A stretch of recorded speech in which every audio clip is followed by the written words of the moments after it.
Britain's foreign secretary makes a surprise visit to Baghdad, urging Iraq's leaders to unite in the face of the ISIS offensive. Iraq's premier tells the visiting British foreign secretary that a political solution to Iraq's security crisis must run parallel with ongoing military operations. Iraq's influential cleric Sayed Muqtada al-Sadr slams the U.S. military presence in his country, vowing to shake the ground under the feet of extremist militants. And pro-Russian separatists in eastern Ukraine agree to a new round of peace talks with Kiev.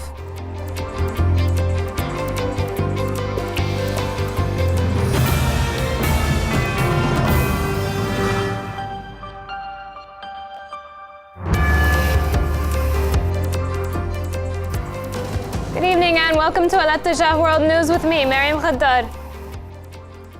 The Iraqi Prime Minister Nouri al-Maliki told the British Foreign Secretary William Hague, who was on a surprise visit to Baghdad, that a political solution must be parallel with ongoing military operations by the Iraqi army. Maliki said that the two tracks will lead to the halt of the current security crisis. The premier added that the Iraqi army has regained the upper hand in the battles, predicting a drastic change in the situation. Hague, for his part, urged the country's political leaders to unite in the face of the militant threat. We believe the single most important factor that will determine whether or not Iraq overcomes the challenge is political unity. We believe the urgent priority must be to form an inclusive government following on from the recent elections that can command the support of all Iraqis. It is vital to demonstrate to the world that Iraq is uniting in the face of this threat. That is the best way to receive international support of varying kinds.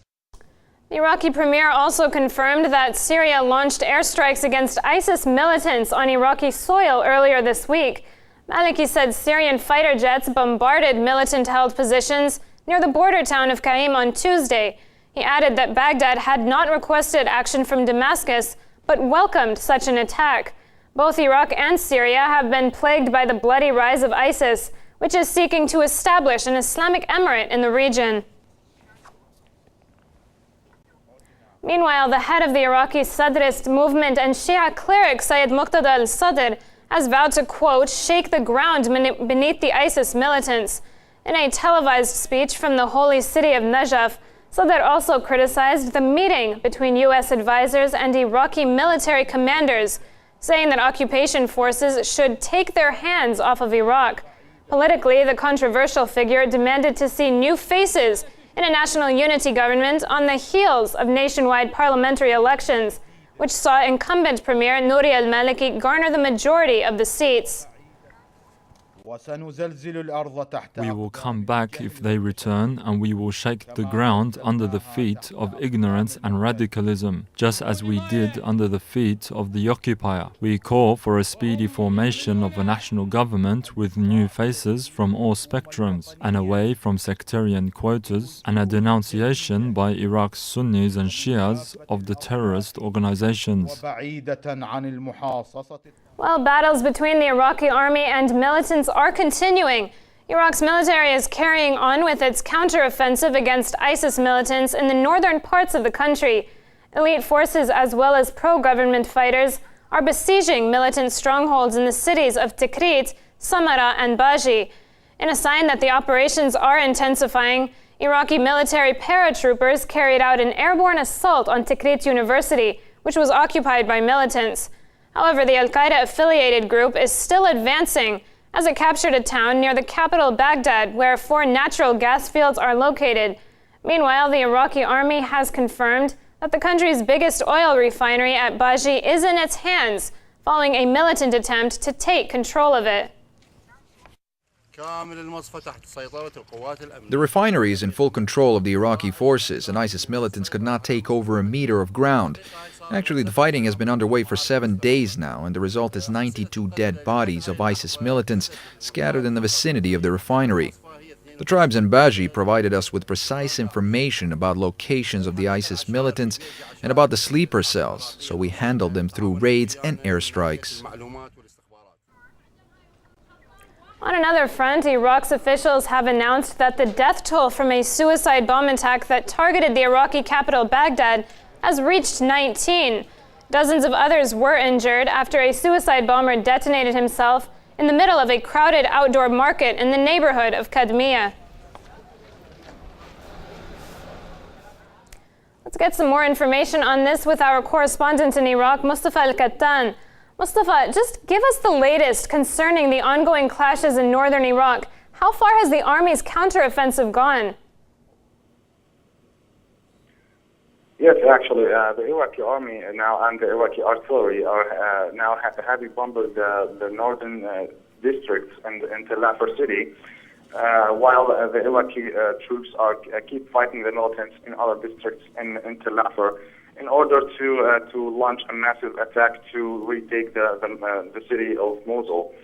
And also, after the decisive assault led by the Iraqi Air Force, the Iraqi Air Force, with of course, and with the Iraqi Special Forces on the ground, on the building of the Tikrit University, the Iraqi security forces actually managed to free Al Alam district, which is also located in Tikrit, and they call the people and the families in Tikrit to remain at their homes. And that is an indication that the Iraqi security forces, with the support of the Sunni tribesmen, that they will launch a huge attack on the militants in Tikrit. Also, in Beji refinery, the militants are now trying continuously to fight actually and to attack the refinery in order to take the refinery and to take control on the refinery. But the Iraqi forces, with the volunteers, succeeded to repel them, and actually the Iraqi Air Force to strike them severely and actually killed several members of ISIL militants. Yes. All right, Mustafa Al-Kattan, our correspondent in Iraq. Thanks for those updates.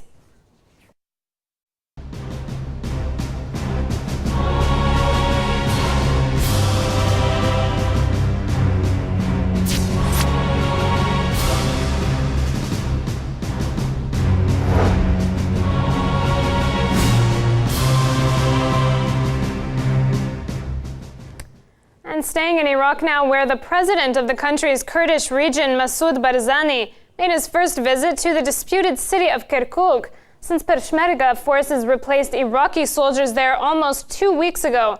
The Kurdish leader said he will bring all Peshmerga forces to the city if required, reaffirming Erbil's ambitions to incorporate more territory into what some are calling the emergence of a new state. A king in his newly claimed kingdom. That seemed to be the demeanor surrounding Kurdish President Masoud Barzani's first visit to Kirkuk since Peshmerga forces replaced Iraqi soldiers in the city almost 2 weeks ago. After all, it is considered the so-called Kurdish Al-Quds, and it seems President Barzani isn't ready to let it go anytime soon, using the pretext of an existential ISIS threat. If required, we will bring all of our forces to preserve Kirkuk. Kirkuk's people have experienced hard times. They were the targets of terrorists. It is quite clear that the future of Kirkuk will be brighter than today. Peaceful and good days are in front of Kirkuk. The most recent crisis in Iraq has presented the Kurds with this golden opportunity to realize their long-held territorial dreams, which include the oil-rich city and the deployment of their forces into disputed areas, a move opposed by Baghdad. The Kurdish president gave his strongest ever indication on Monday that the KRG would seek formal independence from the rest of Iraq. It is the time now for the Kurdish people to determine their future, and it is this decision of the people which we're going to uphold. But U.S. Secretary of State John Kerry's visit to Erbil a day later was allegedly trying to make sure Barzani would keep his stated ambitions on hold, for the time being at least. The United States' strongest ally in the Middle East, however, seemed to be placing its bets on a Kurdish state. The Kurds have de facto created their own state, which is democratic. One of the signs of a democracy is the granting of equality to women. If it is possible to unite Iraq with its three rival groups, that's good. But I myself don't think that's possible unless there is massive military intervention, which I don't see happening. The relationship between Tel Aviv and Erbil goes far beyond praise. In fact, it was reported that Iraqi Kurds sent the Israeli entity the first cargo of disputed crude oil from the Turkish port of Ceyhan last Friday. Turkish Prime Minister Recep Tayyip Erdogan, who has helped the Kurds build an independent pipeline free of Baghdad's oversight, has also claimed that Iraq is at the threshold of dismemberment.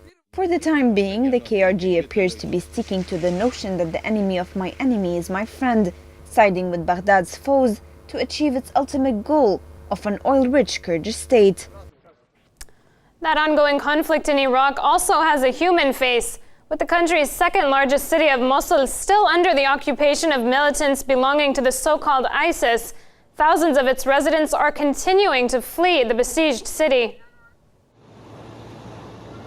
Iraq's second-largest city is becoming even more deserted since it fought ISIL almost 2 weeks ago.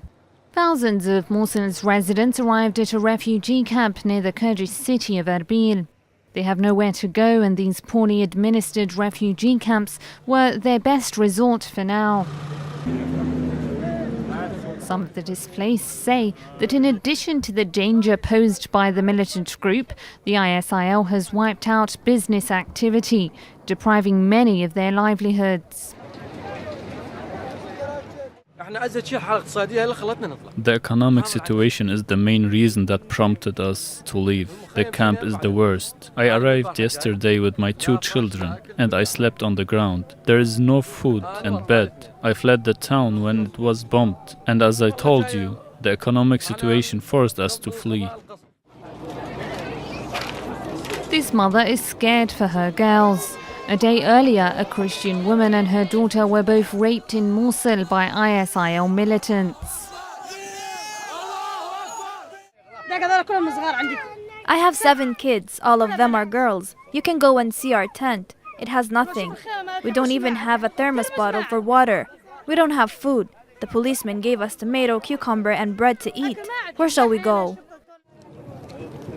An estimated 500,000 Iraqis have fled the violence in the northern city of Mosul.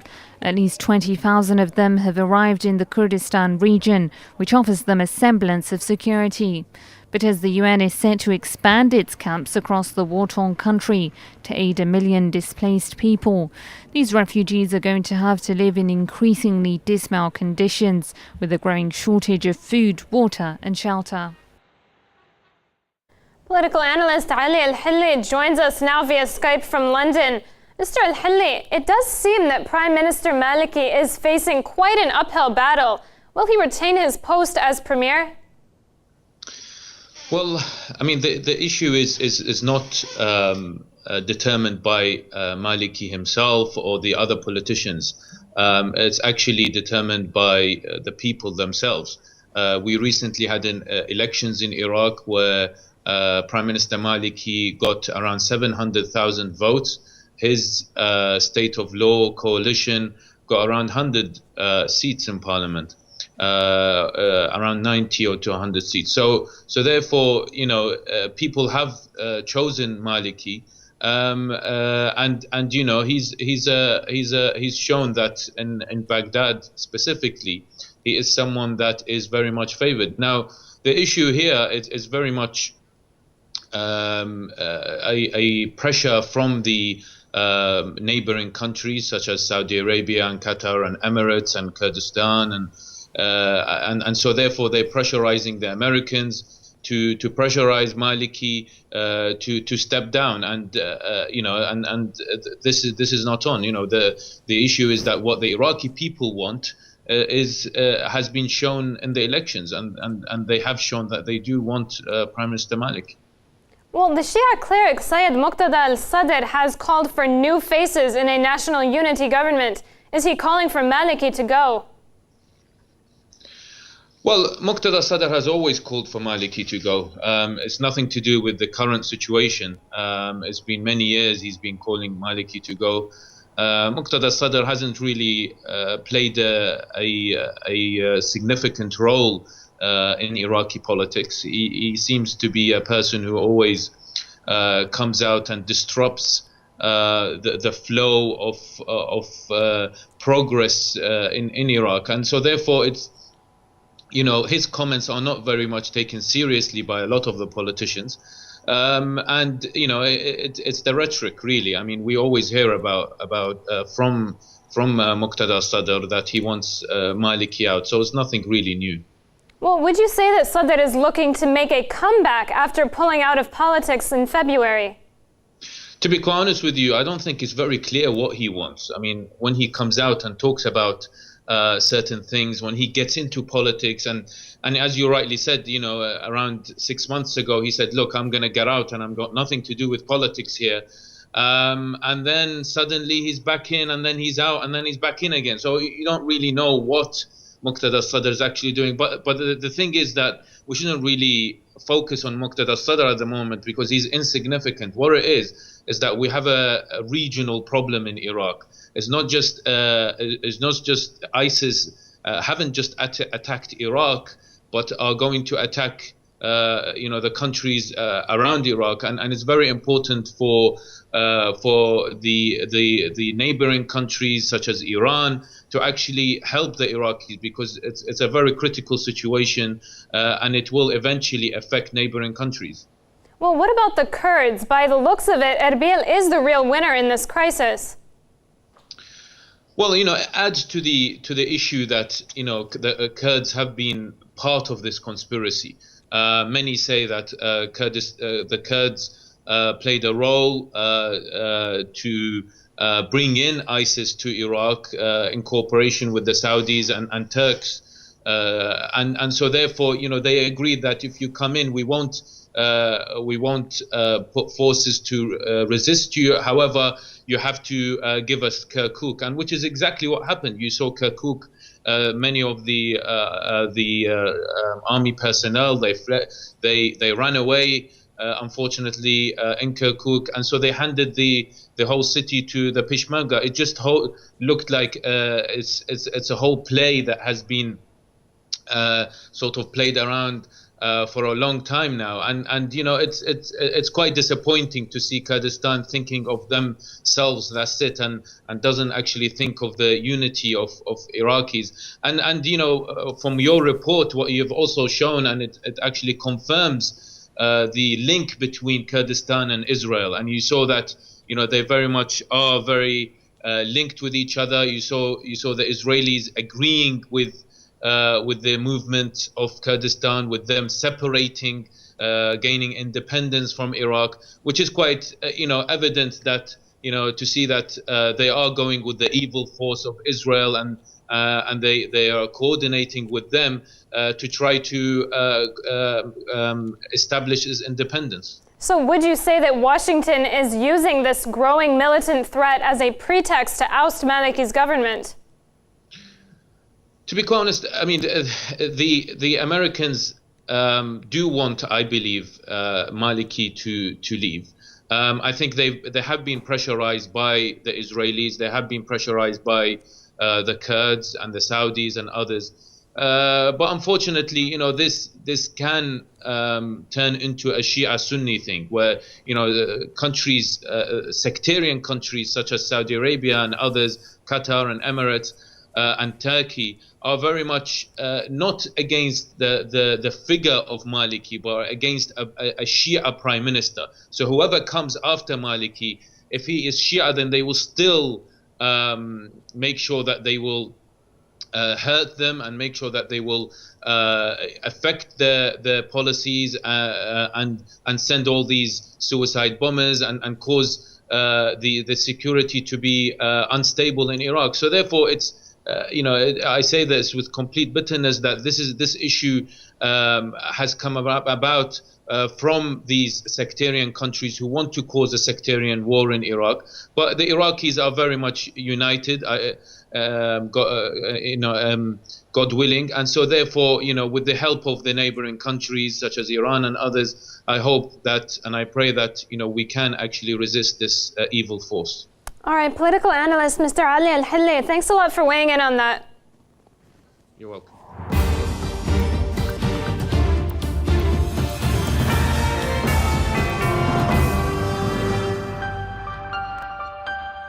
Saudi Arabia's King Abdullah ordered all necessary measures to protect the kingdom against potential terrorist threats. The monarch ordered the unspecified measures after he chaired a meeting of the country's National Security Council. In the meeting, Abdullah also discussed the fallout from security developments in the region, including the crisis in neighboring Iraq.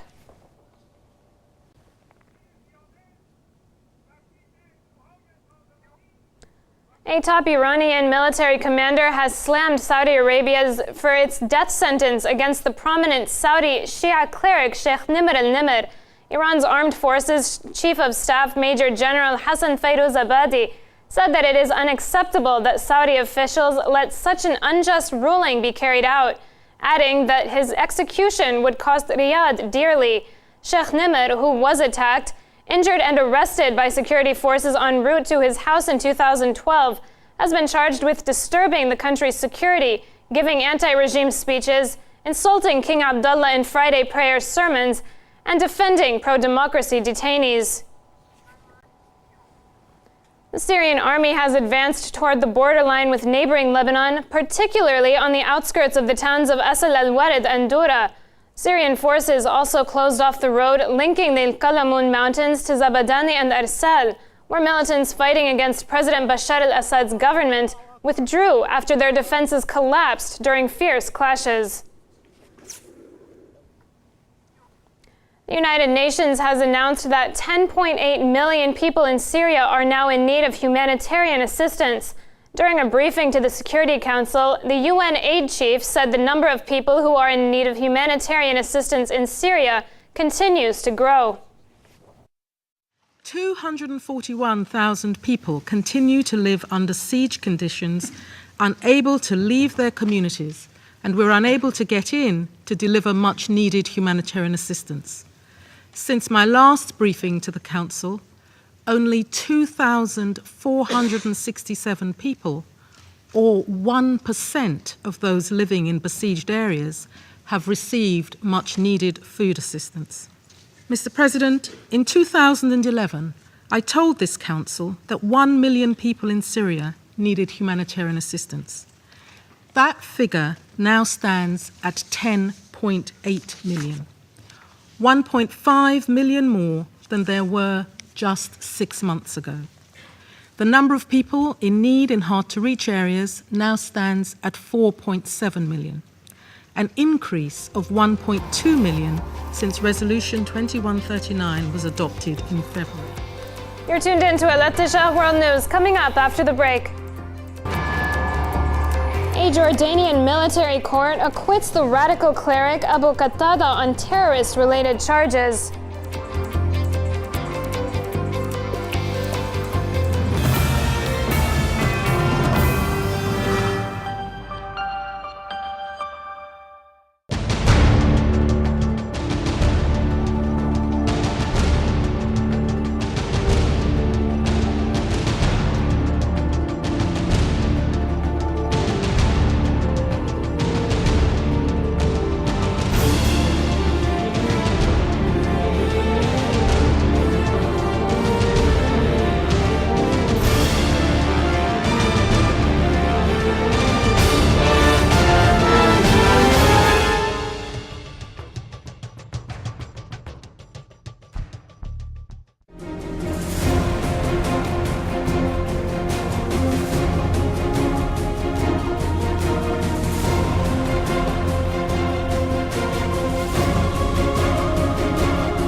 Welcome back. Let's have a reminder of our top stories this hour.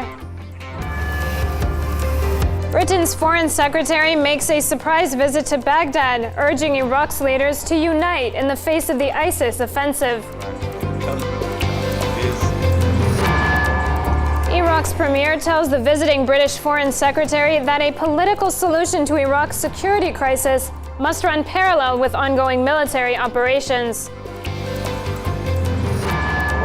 Iraq's influential cleric Sayed Muqtada al-Sadr slams the U.S. military presence in his country, vowing to shake the ground under the feet of extremist militants. And pro-Russian separatists in eastern Ukraine agree to a new round of peace talks with Kiev.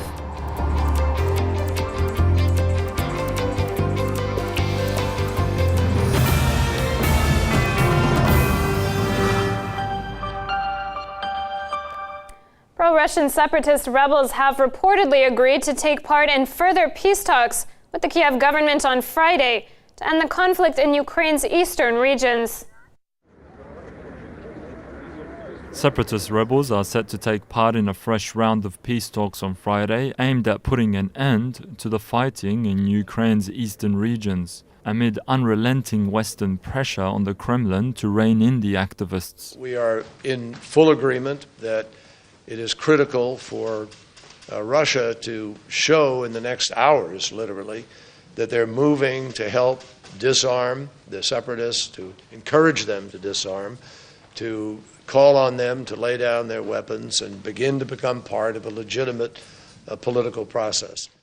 Prior to these comments, US President Barack Obama had threatened Russia with additional sanctions if Moscow did not move swiftly to reduce tensions in eastern Ukraine. In a telephone conversation with Italian Prime Minister Matteo Renzi on Wednesday, Obama had vowed to press Moscow to persuade pro-Russian groups to abide by a ceasefire proposed by Kiev. The developments also follow a statement by NATO's Secretary General Anders Rasmussen, who announced that NATO has endorsed new funding for the Ukrainian military. The new funding will come in the form of, quote, trust funds to help with logistics and cyber defense, as well as command and control. But as NATO continues to flex its military muscle in Eastern Europe, the Kremlin appears to be working towards a de-escalation. On Wednesday, Russia's upper house of parliament responded to a request by President Vladimir Putin and voted in favor of cancelling a resolution allowing the Russian president to deploy troops to Ukraine. The vote was seen as a goodwill gesture by Moscow, but the question remains whether those gestures will be enough to please Kiev and their Western backers. Meanwhile, pro-Russian rebels in eastern Ukraine voted to enact a constitution to govern their newly formed Union of the People's Republic. A day after they agreed to join forces, rebels from both republics of Donetsk and Luhansk gathered to vote on the draft constitution. Joining me now from London to discuss these developments in Ukraine further is political analyst Sukan Shandan. How constructive are these peace talks likely to be with such widespread polarization in the country? Well, exactly, sister. I think these peace talks are going to be extremely tenuous in terms of what they might be able to achieve. It's been a very complex and sensitive touch-and-go chess game and moves that we've been seeing. Now, on the one hand, I think Putin is looking to extend the talks, which in response, the United States is taking a lead in really ratcheting up the neo-colonial diktat in relation to Putin, who are demanding action from Putin within hours, quote unquote, to stop the resistance in eastern Ukraine against this NATO-engineered and United States and NATO-engineered coup d'etat against the Ukrainian government. I actually like to connect this to further afield because actually the United States is trying to, in its own words, pivot to Asia, i.e. develop a war strategy against all of Asia targeted at China, which is the leader of the entire global south actually. And even Hillary Clinton herself made a comment, her first comment really on the Taiwanese and mainland China relations, saying to Taiwan that look at Ukraine as an example of you losing your political independence as a result of an economic strategic alliance with Russia. Similarly, Taiwan is trying to develop, the ruling party, the KMT, is trying to develop an economic strategic alliance across the Straits with China, but Clinton is already warning Taiwan that she is wanting for Taiwan a similar scenario for Ukraine. There's other complexities to this, but no, the peace talks will not go anywhere. They will continue to really reflect the growing actual war strategy against Russia by the leading NATO powers. So what do you make of NATO's new funding for the Ukrainian military? What's in it for them? Well, what's in it for NATO is first of all, the leading NATO countries are in a deep financial crisis, even deeper than the usual ongoing crisis of Western capitalism that's arguably been seen since the late 19th century. Now, compounded with this economic crisis is the so-called emerging. They're not emerging, they were there for many centuries and millennia, but this is the white supremacist, racist language that the emerging nations of China and India and Russia, etc., are compounding the economic crisis with a political and military crisis, because the West knows that they have to close the gap on China and Russia. That means actually neutralizing them by means of war. If the West is to survive its position as the unipolar hegemon across the planet. So what's in it for NATO is basically trying in the European arena in relation to the leading sections of the global south and the BRICS, which is Russia, to try and use Ukraine, the Kiev junta, to try and kind of contain Russian capacity. However, they are already looking, and you can read this in the mainstream media in the West, they're already looking to Poland and Romania to develop their military strategy against Russia. And also what's frequently being picked up now in the Western mainstream is this narrative of targeting Belarus, which the Western media say is one of the last anti-Western countries in East Europe. Actually, Belarus is a socialist country. Chavez said it's a model socialist country. It's an anti-imperialist country. So they are trying they're trying to outflank militarily in their strategy against Russia. So this, I think, people should be mindful of as well in the coming period. And it is rather ironic, wouldn't you say, that the deadline for the ceasefire falls on the same day as an EU association agreement. Wasn't this deal the reason this conflict erupted in the first place? Well, quite. I think there's a number of reasons why this conflict erupted, and you're right to point out that too. I just want to connect this also to Iraq, because actually when Maliki in Iraq is saying that he cannot allow this so-called national unity government to emerge in Iraq because it would be unconstitutional, actually we can see the echoes to that in relation to Ukraine, because it was a junta illegally imposed on Ukraine by the leading NATO powers, which is totally illegal, and with some differences, some quite big differences, but the similarity is there in Iraq.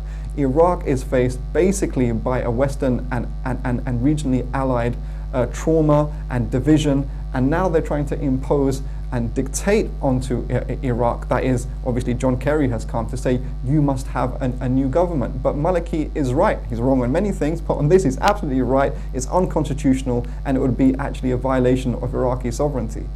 All right, that is very interesting insight. Mr. Sukant Shandan, political analyst, thank you very much for joining us.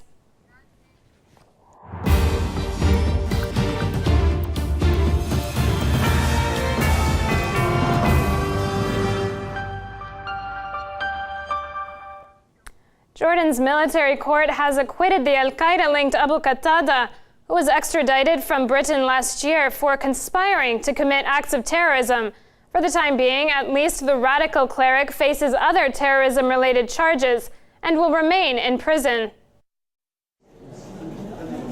The notorious Omar Mahmoud Muhammad Uthman, or simply known as Abu Qatada, was acquitted of plotting a terror attack on the American school in Amman for lack of evidence. The extremist preacher had previously been condemned to death in absentia in 1999 by an Amman court for a conspiracy to carry out terror attacks. The sentence was immediately commuted to life imprisonment with hard labor. After being extradited from Britain last July, he has appeared in a retrial and has pleaded not guilty to all charges. In the retrial, the prosecution argued that the preacher was a mentor to extremist cells in Jordan while he was in Britain, providing spiritual and material support to a campaign of violence during the late 1990s. Abu Qatada's lawyer, Ghazi Thunaybat, said he was pleased with the recent verdict, but was already looking to the next case. Thank God. I'm not only happy with the Sheikh's innocent verdict, I'm also happy that the court preserved the country's reputation. This is the most important thing. It preserved the country's reputation and applied justice at the end of the case by giving out an innocent verdict. This is something we are proud of, and we hope that this is counted positively for the Jordanian court system, and we hope that this continues, and that truth and justice will always be the title of all our court verdicts. While the Palestinian-born cleric will remain in custody to face additional terrorism-related charges, fears are growing that the man regarded as a major security threat by Western and regional intelligence agencies may be set free. Yet another violent day in Yemen left at least 8 members of the country's security forces dead. The most recent casualties come following an attack by militants belonging to the Al-Qaeda in the Arabian Peninsula on an airport and a military base. Yemeni security officials reported that Al-Qaeda militants killed at least 3 soldiers during an attack on an airport in the country's south, while 5 more were killed in a suicide bombing that hit a nearby military base.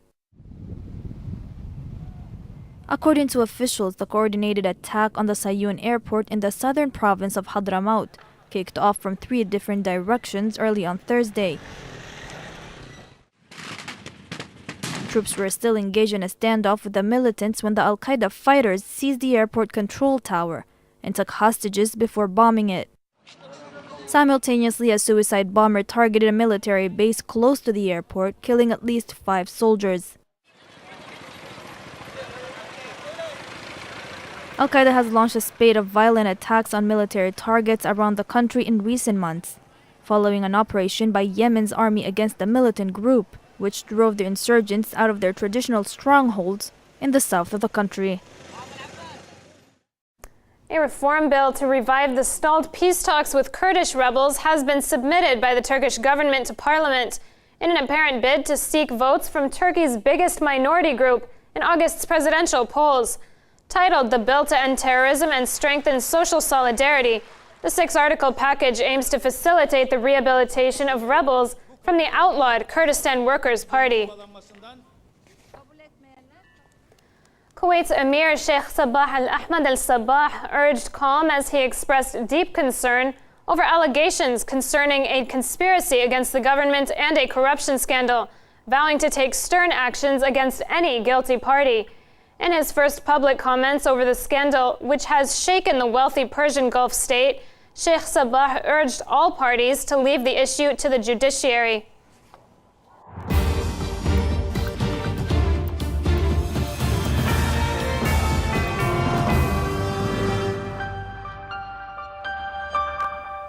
Vote counting in Libya's parliamentary polls is underway. The country's first free elections, however, were marred by a low voter turnout and deadly violence, threatening the already fragile political situation in the country. The Libyan government insisted it would be a stepping stone towards building a viable state. However, the low voter turnout and security unrest that accompanied election day have marred any hopes that vote counting will produce any tangible changes in the North African states. Only 45% of those who registered their names cast their ballots in the country's parliamentary election. The Electoral Commission was forced to suspend voting in 5 southern polling stations, while proceedings were completely called off in other eastern areas. The lack of activity inside polling stations was overshadowed by hostile events taking place outside. In Benghazi, where authorities decided to continue with the polls, violence reached boiling point. A military convoy was attacked by a group of gunmen, killing 7 people and injuring dozens. while simultaneous clashes between government forces and local militias also resulted in multiple deaths. But this was not all that Libya's second city had to endure. A group of 5 gunmen broke into the residence of Salwa Bugagis, a prominent human rights activist who led the protests against former dictator Muammar Gaddafi. She was shot in the head before the assailants fled the scene.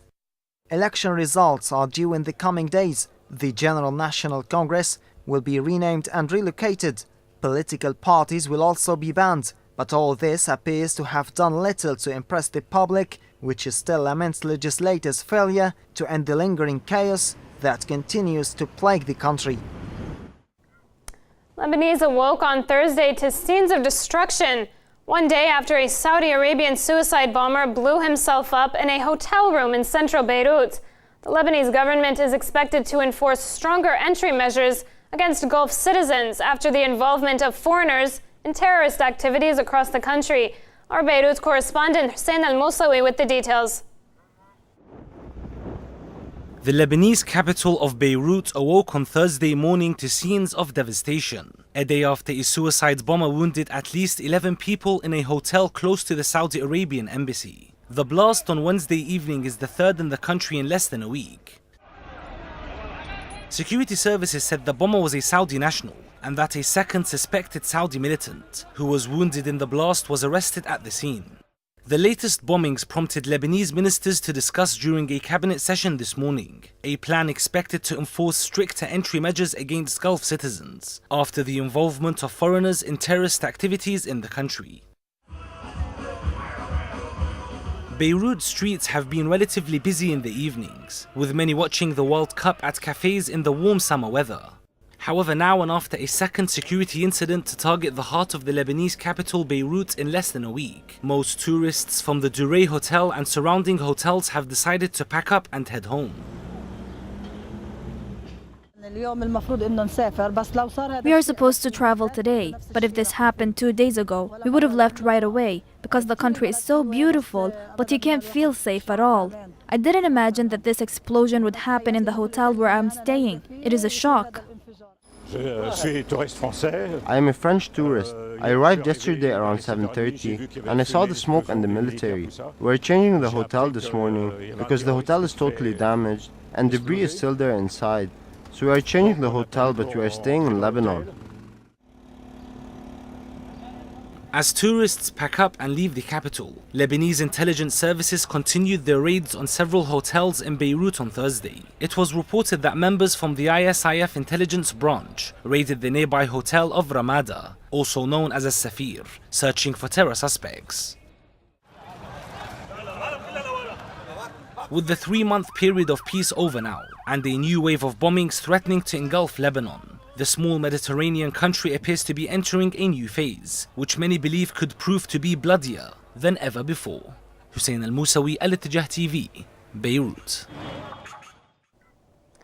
Palestinians under Israeli administrative detention have ended their hunger strike after a deal was struck to curb a harsh law allowing the indefinite incarceration of detainees without charge or trial. Although under indefinite captivity and their freedom suppressed by Israeli occupation forces, the supposedly helpless Palestinian detainees have prevailed with a crushing victory.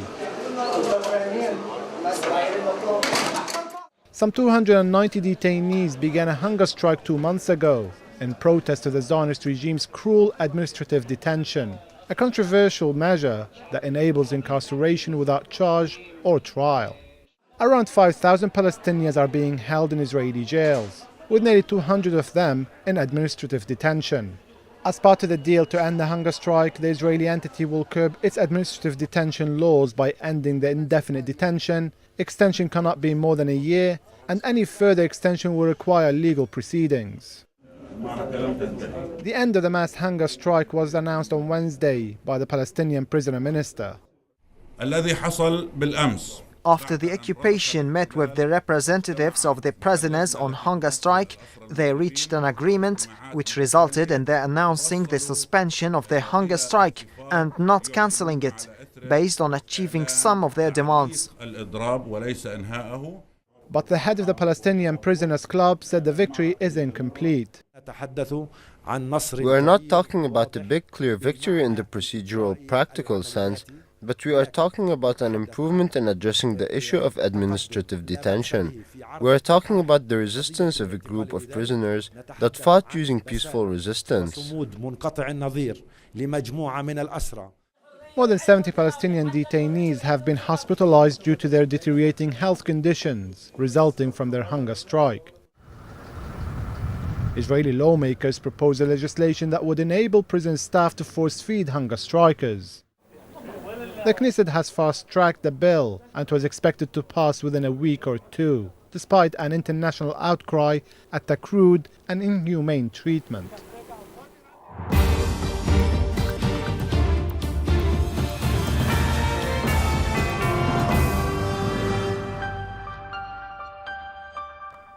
Australian officials have said that the missing Malaysia Airlines flight MH370 was most likely on autopilot when it ran out of fuel and crashed.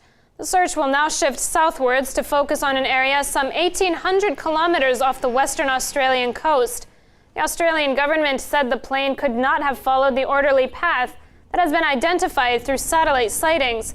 An extensive search of the Indian Ocean floor has failed to find any trace of the plane which disappeared on March 8th. The new priority area is still focused on the same 7th arc in the southern Indian Ocean where the aircraft last communicated with satellite. We're now shifting our attention to an area further south along that arc, broadly in the area where our first search efforts were focused. The area has already been subject to aerial and visual searching for wreckage and debris, but now we will move to an underwater search. The government of Poland's Prime Minister Donald Tusk has survived a parliamentary vote of confidence that came after a series of embarrassing recordings of officials that have recently gone public. The premier called for the vote earlier on Wednesday, receiving just over the required majority of 231 votes. The recent scandal represents the most serious crisis in the career of the Polish leader, who is now in his 7th year of power. Mariam Khaddad with you this hour at Al-Ittijah World News. Let's recap our headlines. Britain's foreign secretary makes a surprise visit to Baghdad, urging Iraq's leaders to unite in the face of the ISIS offensive.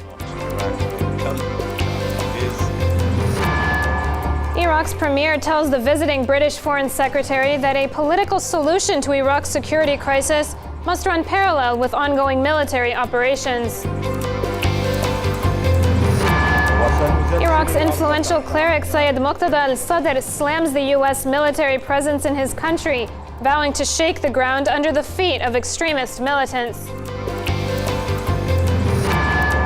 And pro-Russian separatists in eastern Ukraine agree to a new round of peace talks with Kiev.